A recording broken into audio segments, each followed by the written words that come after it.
Hello friends, welcome to part 2 and guys next day અમે આવી ગયા હતા અમારા નાનીના ઘરે. યસ ગાઈઝ, જય શ્રી કૃષ્ણ કરવા માટે અને પપ્પાને બ્લેસિંગ્સ લેવડાવવા માટે. એન્ડ ગાઈઝ પછી પપ્પા અંદર જતા હતા, પણ નાની અમારી ચણિયાચોળી સીવવા માટે બીજા નાના ઘરમાં બેઠા હતા. તો પપ્પા was like confuse at first. પછી પપ્પાએ જય શ્રી કૃષ્ણ કર્યું બાને, એન્ડ પછી આવી ગયા નાનાને મળવા માટે. એન્ડ પછી એમણે નાનાને બી જય શ્રી કૃષ્ણ કર્યું.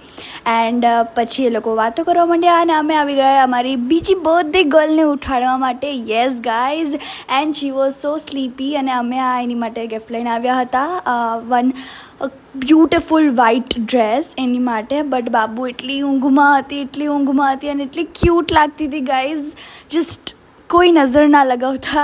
એન્ડ ગાઈઝ પછી એ પાછી સૂઈ ગઈ. શી વોઝ ટેલિંગ મને ઊંઘ આવે છે.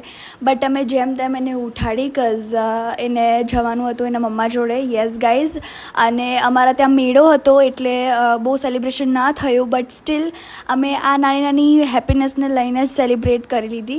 એન્ડ ગાઈઝ પછી તમે જોઈ શકો છો રીવાને પૂર્વાને મમ્મીએ ટ્રાય કરાવડાવે છે કે આમ જોવા માટે કે થાય છે કે નહીં, અને જો ના થાત તો પછી અમે એની માટે બીજો એક્સચેન્જ કરીને લઈને આવ્યા. બટ બાબુ એટલી ઊંઘમાં હતી કે બેસી ગઈ તરત જ. But she was so cute guys. Even એણે અંદર પીળી ટી શર્ટ પહેરી છે ને તોય આ ડ્રેસ એની પર બહુ જ સરસ લાગતો હતો. અને રીવા પાછી સૂઈ ગઈ. એન્ડ ગાઈઝ પછી રીવા રેડી થઈ ગઈ એના પિંક ગાઉનમાં. એણે લીધા બ્લેસિંગ્સ નાનીથી અને પછી નાનાથી. And she was looking so cute and adorable guys. એટલી ક્યુટ લાગે છે. સો કમેન્ટમાં ડેફિનેટલી લખજો હેપી બર્થડે પપ્પાને પણ અને રીવાને પણ. સો yes guys, this was hour beautiful day. તો મળે એક દિવસનો શરૂઆત હતી, ત્યાં સુધી જય અંબે.